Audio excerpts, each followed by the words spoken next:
जय हिंद। नमस्कार फ्रेंड्स, ज्योति क्लासेस में आप सभी का एक बार फिर से स्वागत है। फ्रेंड्स, जैसा कि आप सभी को पता है, हमारी जो होम साइंस की सीरीज चल रही है क्लास 6 to 12 जो हम बुक पढ़ रहे हैं उसको हमने कंटिन्यू रखा है।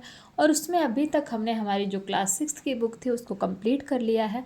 और अभी स्टार्ट किया है हमने हमारा क्लास 7।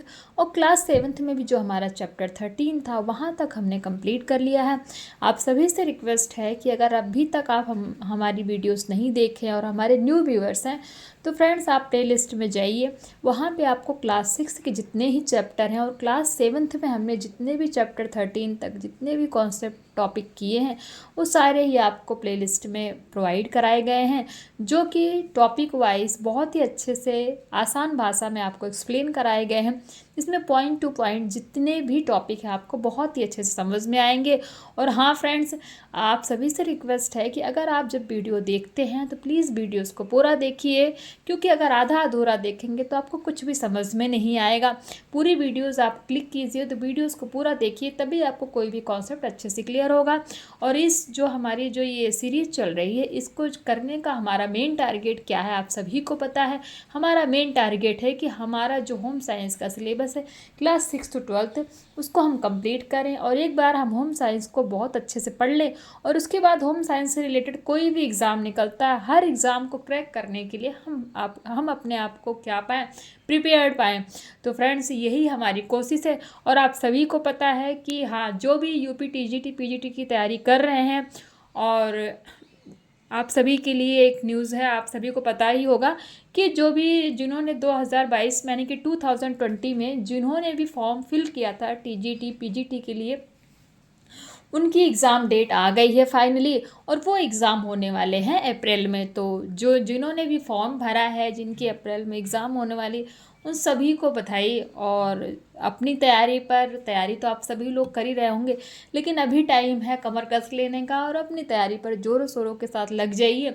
और जितने भी हमारी जो सीरीज चल रही है इसको भी आप एक नज़र देख लिया करिए। उससे क्या होगा कि आपका रिवीजन होता जाएगा, है कि आपने जो पढ़ा है आप उसकी तैयारी तो आपने कर ही रहे हैं, साथ साथ आपको रिवाइज होता जाएगा। और ये सीरीज़ आई होप आपको उसमें काफ़ी हेल्प करेगी। और आगे आने वाले होम साइंस से रिलेटेड कोई भी एग्ज़ाम है, आप सभी एग्ज़ाम में आपको ये सीरीज़ बहुत हेल्प करने वाली है। तो फ्रेंड्स, अगर आप हमारे साथ नए जुड़े हैं तो प्लीज़ चैनल को सब्सक्राइब कीजिए, इस वीडियो को ज़्यादा से ज़्यादा प्रेस कीजिए अपने दोस्तों के साथ, ताकि उनकी भी पढ़ाई कंटिन्यू हो सके। और बेल आइकन को प्रेस कीजिए, जिससे जब भी कोई न्यू वीडियोस मैं अपलोड करती हूँ सबसे पहले नोटिफिकेशन आपके पास पहुँचे और आपको ज़्यादा वेट ना करना पड़े। वैसे तो हम डेली पढ़ाई करते हैं, आप सभी को पता है, हमारी कभी छुट्टी नहीं होती। हाँ, थोड़ा बीच में भी 2-3 दिन से क्या है, थोड़ा मैं जहाँ रहती हूँ वहाँ पर थोड़ी वेदर प्रॉब्लम है, जिसकी वजह से लाइट की भी प्रॉब्लम चल रही है और नेट इशू भी है फ्रेंड्स। इसकी वजह से हमारी क्लास 1-2 दिन से थोड़ी सी जो है बैलेंस नहीं हो पा रही, बट डोंट वरी, ये प्रॉब्लम सॉल्व हो जाएगी। उसके बाद हम जैसी जितनी एनर्जी के साथ पढ़ रहे थे उसी एनर्जी के साथ हम अपनी पढ़ाई कंटिन्यू करेंगे। और मैं कोशिश की हूँ कि अभी से ही हम अपने जो है आपके पढ़ाई में कोई बाधा ना आने पाए। आपको डेली 1 वीडियो 2 वीडियो 3 जितना मैं दे पाऊँ उतना मैं डेली आपको दे सकूं। क्योंकि फ्रेंड्स, अभी तो आप सभी को मैंने जैसे बताया, अभी देखिए एग्ज़ाम्स भी आ गए हैं यूपी टीजीटी पीजीटी के। तो जो भी उनकी भी तैयारी कर रहे हैं उनके लिए भी रिवीजन करना बहुत ज़रूरी है। उसके लिए जो है थोड़ा सा आपको डेली वीडियोस भी प्रोवाइड होना बहुत ज़रूरी है। तो फ्रेंड, मैं कोशिश करूँगी। और हाँ, चलिए शुरू करते हैं। आप सभी को जिनका भी यूपी टीजीटी पीजीटी का एग्ज़ाम है अप्रैल में, उन सभी को एक बार फिर से बधाई। और फ्रेंड्स, ये देखिए हमारी क्लास 7 की बुक है जो कि हम पढ़ रहे हैं। और आज हम इसमें पढ़ने वाले हैं हमारा चैप्टर 30। चैप्टर 13 नहीं फ्रेंड्स, 14 13 निकल गया। 13 तो हमने कंप्लीट कर लिया। हम आज करने वाले हैं हमारी क्लास 7 में चैप्टर 14। और चैप्टर 14 में हम क्या देखेंगे, कढ़ाई कला। इट मीन्स क्या देखेंगे, कढ़ाई कला। इट मीन्स एम्ब्रॉयडरी के बारे में जानेंगे, जो हमने क्लास 6 में भी एक छोटा सा इसका रूप देखा था। हमने क्लास 6 के बुक में भी इसको पढ़ा था। इसको स्टार्ट करने से पहले हमने प्रीवियस क्लास में क्या किया, फटाफट उसका एक बार क्विक रिवीजन ले लेते हैं, जिससे कि आपने प्रीवियस क्लास में जो पढ़ा है और अभी जो आप पढ़ रहे हैं दोनों के बीच में आप आपस में दोनों ही टॉपिक को आप क्या कर पाएँ, कनेक्ट कर पाएँ।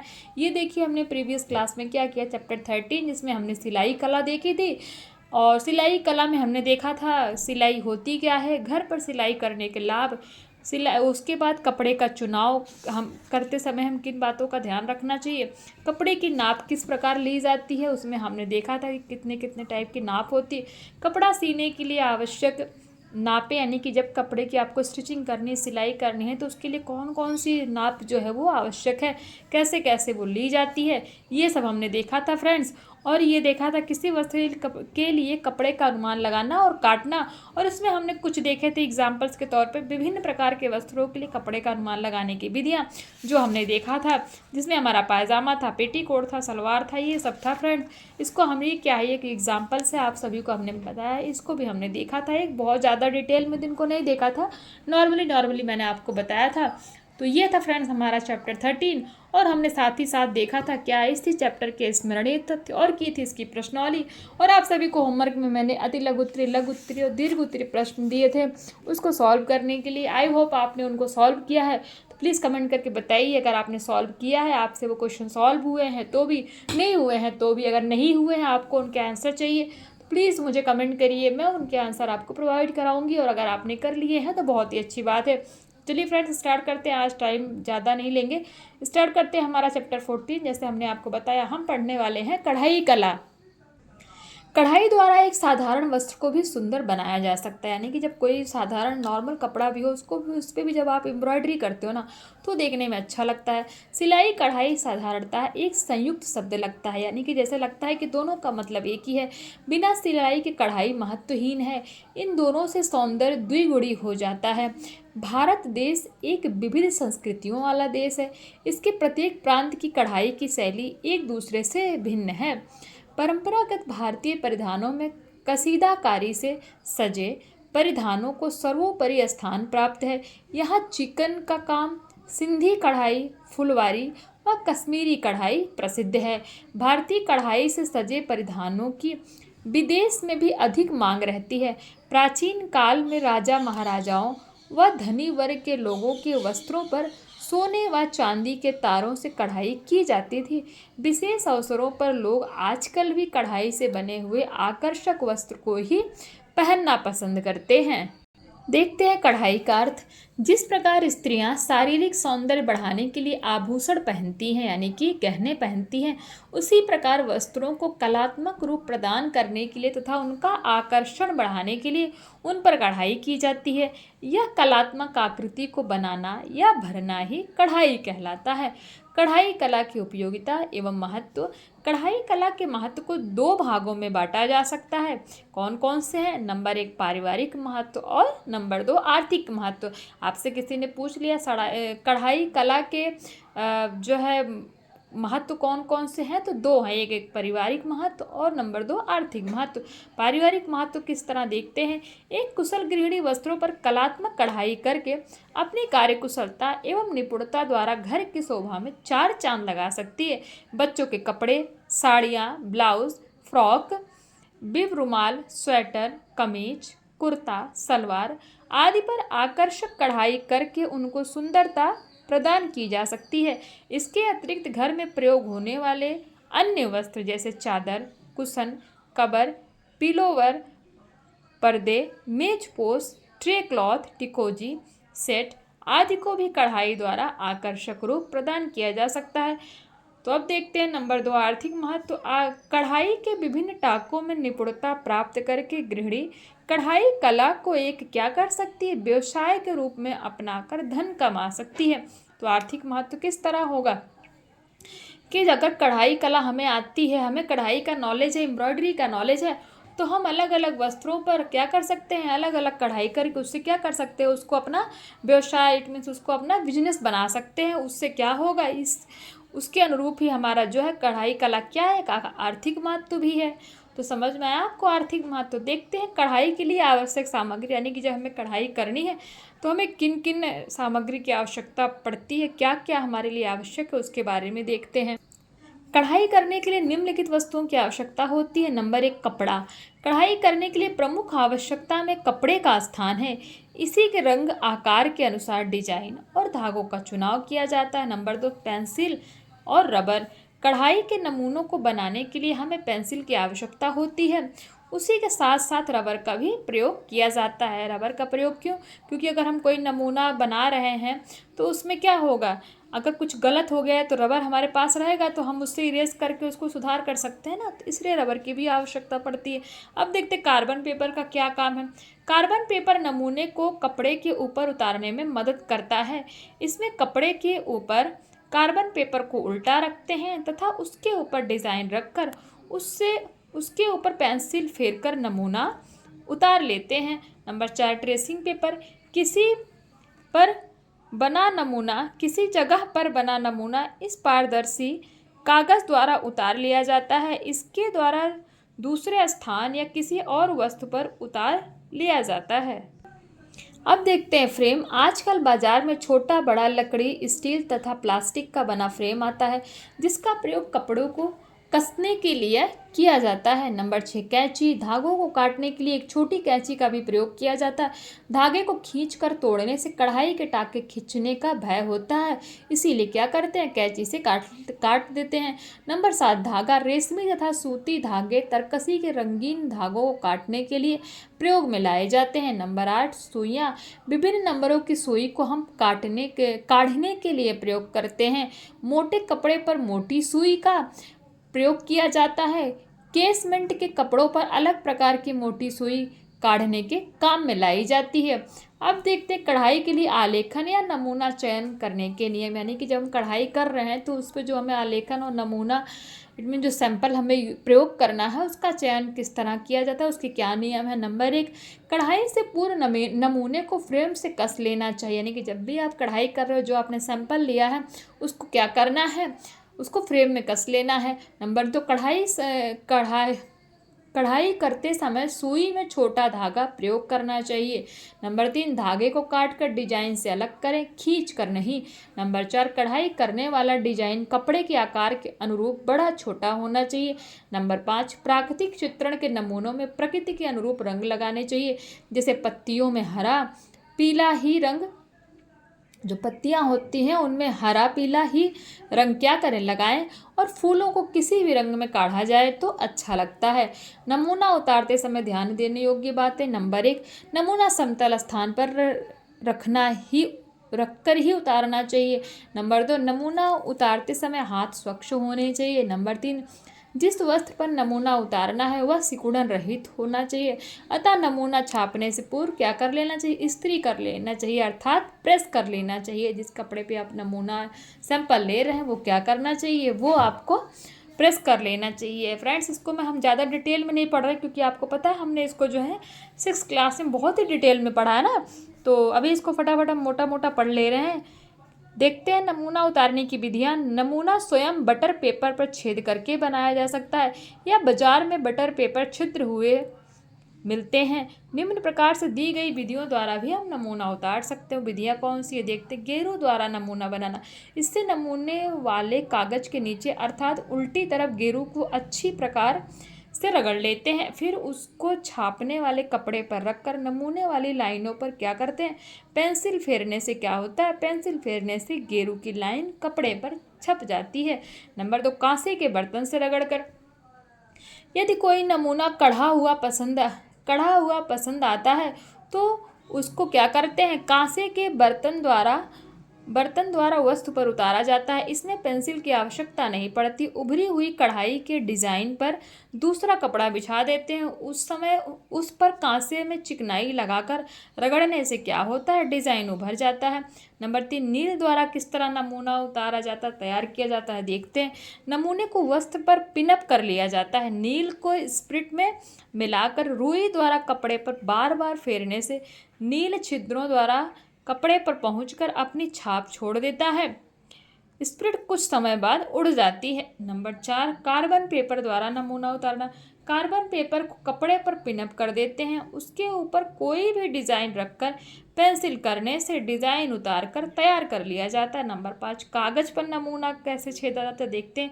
कागज पर नमूना बनाकर इसको आलपिन द्वारा छिद्रित कर लिया जाता है, इसमें छेद लिया जाता है, जिस पर कच्चे कोयले को रगड़कर बनाई स्याही की रुई द्वारा फेरने से छापा जाता है। अब देखते हैं कढ़ाई करते समय हमें नियम या सावधानियां क्या बरतनी चाहिए देखते हैं। कढ़ाई करते समय निम्नलिखित नियमों का पालन करना या ध्यान रखना आवश्यक है। नंबर 1, वस्त्रों के आकार के अनुरूप ही नमूने का चुनाव करें। नंबर 2, कढ़ाई करते समय हाथ स्वच्छ होने चाहिए। नंबर 3, वस्त्रों के अनुरूप ही सुई व धागों का चुनाव करना चाहिए, यानी कि जैसा वस्त्र हो उसी तरह से सुई का प्रयोग करना चाहिए।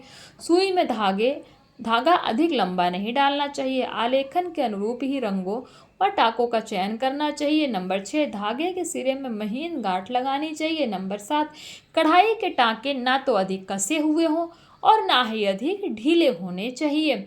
नंबर 8, कढ़ाई का कार्य सावधानी पूर्वक तथा मन लगाकर करना चाहिए। नंबर 9, कढ़ाई करने के पश्चात वस्त्र पर उल्टी ओर से क्या करना चाहिए, प्रेस कर लेना चाहिए, यानी कि जब आपने कढ़ाई कर लिया है तो जो वस्त्र को क्या उल्टा करके उसको प्रेस कर लेना चाहिए। नंबर 10, धागा सदैव कैंची से ही काटना चाहिए। खींच कर धागा तोड़ने से टाँके क्या होंगे, खींचने का भय रहता है, यानी कि टूटने का भय रहता है। तो जब भी आप कढ़ाई कर रहे हो तो ये कुछ नियम या सावधानियाँ इसको आपको बरतनी चाहिए, इन पर ध्यान देना चाहिए। अब देखते हैं कढ़ाई के लिए प्रयोग किए जाने वाले प्रमुख टाँके कौन कौन से हैं। कढ़ाई एक कला है, उसे आकर्षण प्रदान करने के लिए विभिन्न टाँकों का प्रयोग किया जाता है। बालिकाओं को सीखने के लिए यहाँ कुछ टाँके काढ़ने की विधि दी जा रही है। नंबर 1, सादा टाँका अथवा रनिंग स्टिच। हमने देखा था 6th क्लास में भी, फिर से एक बार देख लेते हैं क्या होता है। यह टाँका साधारण कच्चे टाँके के समान बनाया जाता है तथा उल्टी व सीधी दोनों ओर एक समान होता है। आलेखन की बाहरी रेखाओं को बनाने के लिए तथा फूल व पत्तियों को भरने के लिए इस टाँके का भी प्रयोग किया जाता है। सादा टाँका अन्य 2 प्रकार से भी बनाया जा सकता है। कैसे, लिपटा टाँका व धागा पिरोया या सादा टाँका। हाँ, हमने ये तो पढ़ा था सादा टाँका बनाने की विधि, लेकिन आपको ध्यान होगा जिन्होंने जो पुरानी वीडियोस देखी होगी 6th क्लास की, उसमें हमने ये पॉइंट्स नहीं पढ़े थे जो आज हमने इसमें न्यू पढ़ा। नंबर 2, कांटा टाँका क्या होता है, इसके बारे में भी हमने जाना था। यह टाँका सीधी डंडी से लगे कांटों के समान दिखाई देता है। इसे सादे टाँके द्वारा ही बनाया जाता है। यह डंडी आदि की कढ़ाई के लिए उचित रहता है। नहीं, जब आप किसी डंडी की कढ़ाई कर रहे हैं तो उसमें क्या है, ये उचित टाँका माना जाता है। नंबर 3, फैदर स्टिच क्या होता है। यह टाँका खुली चैन स्टिच भी कहलाता है, यानी कि फैदर स्टिच को और किस नाम से जानते हैं, खुली चैन स्टिच के नाम से भी जानते हैं, क्योंकि इसकी बनावट कैसी होती है, जंजीर की भांति होती है, यानी जंजीर की तरह दिखती है। इसके जंजीरें फंदों को बंद नहीं करते वरना उन्हें खुला छोड़ देते हैं। उस टाँके की सुंदरता बढ़ाने के लिए एक फंदा बाईं ओर से तो दूसरा दाईं ओर से खुला छोड़ते हैं। यदि चाहें तो उसे सीधा भी बना सकते हैं। Number 4, double feather stitch. यह टाँका फैदर स्टिच का ही नया रूप है तथा इसको बनाने का तरीका भी फैदर स्टिच के समान ही है, किंतु इसमें खुले हुए टाँकों की स्थिति 2, 3 या 4 फंदों के बाद ही बदली जाती है, इसलिए इसे डबल फैदर स्टिच भी कहते हैं। Number 5, satin stitch. यह टाँका दोनों ओर से एक जैसा ही प्रतीत होता है। इसे बनाने के लिए सुई आलेखन की रेखाओं पर एक दूसरे से सटाकर निकालते हैं। उस टाँके से बना आलेखन उभरा हुआ सा प्रतीत होता है। इसके द्वारा फूल, पत्तियां व अन्य आलेखन बनाए जाते हैं। अब देखते हैं number 6, long and short stitch क्या होता है। यह टाँका भरवा टाँके के अनुसार ही बनाया जाता है, किंतु इसमें एक टाँका क्या होता है, लंबा, तो एक टाँका छोटा बनाया जाता है तथा इसी क्रम को पूरा करते हुए आलेखन को पूरा भरते हैं, इसीलिए इसे क्या कहते हैं, लॉन्ग एंड शॉर्ट स्टिच कहते हैं। अब देखिए क्या यहाँ पे दे रखा है, अभ्यास के लिए कुछ आकर्षक नमूने। यहाँ बालिकाओं के लिए कुछ सरल व आकर्षण आलेखन दिए जा रहे। नंबर 1, पेटीकोट के नमूने। पेटीकोट को सुंदरता प्रदान करने के लिए घेर पर नीचे की ओर थोड़ी थोड़ी क्या करनी चाहिए, दूरी पर छोटी छोटी बूटियां बनाई जाती है, जिससे पेटीकोट क्या हो, देखने में अच्छा लगे। नंबर 2 देखते हैं रुमाल के नमूने। रुमाल को आकर्षक बनाने के लिए उसके एक कोने पर छोटे सा नमूना या बूटी बनानी चाहिए। नंबर 3, मेज पोज के नमूने या आलेखन। मेज पोज पर 3 प्रकार के आलेखन बनाकर कढ़ाई की जाती है, वो कौन से। नंबर 1, मेज पोज के मध्य में एक बड़ा आलेखन, आप ये देख पा रहे हैं। फिर देखते चारों कोनों में आलेखन, ये देखिए। फिर उसके बाद चारों किनारों पर आलेखन, आप जो आपको ये दिख पा रहा होगा, ये देखिए ना, 3 तरह के बनाए गए हैं। तो फ्रेंड्स, ये था हमारा चैप्टर 18 जो कि हमने कंप्लीट किया और जिसमें हमने जो है कढ़ाई कला के बारे में जाना। आई होप आपको ये चैप्टर पसंद आया होगा, और अगर वीडियो अच्छी लग रही हो तो प्लीज़ अपनी राय हमें कमेंट के माध्यम से बताइए कि हाँ, आपको जो भी टॉपिक हम पढ़ रहे हैं वो समझ में आ रहे हैं कि नहीं आ रहे हैं। तो ये हमारा चैप्टर जो है 14 कंप्लीट हुआ। अभी हम नेक्स्ट वीडियो में इसको करने वाले हैं क्या, हमारा चैप्टर 14 का ही स्मरणीय तथ्य और इसकी प्रश्नावली। तो बने रहिए आप हमारे साथ, मिलते हैं नेक्स्ट क्लास में। और हाँ, वीडियोस अच्छी लग रही है तो चैनल को सब्सक्राइब कीजिए, बेल आइकन प्रेस कीजिए, और ज़्यादा से ज़्यादा वीडियोस को अपने फ्रेंड के साथ शेयर कीजिए, जिससे कि उनकी भी तैयारी अच्छी हो सके। तब तक के लिए जय हिंद, नमस्कार। हंसते रहिए, मुस्कुराते रहिए और एक दूसरे की हेल्प करते रहिए।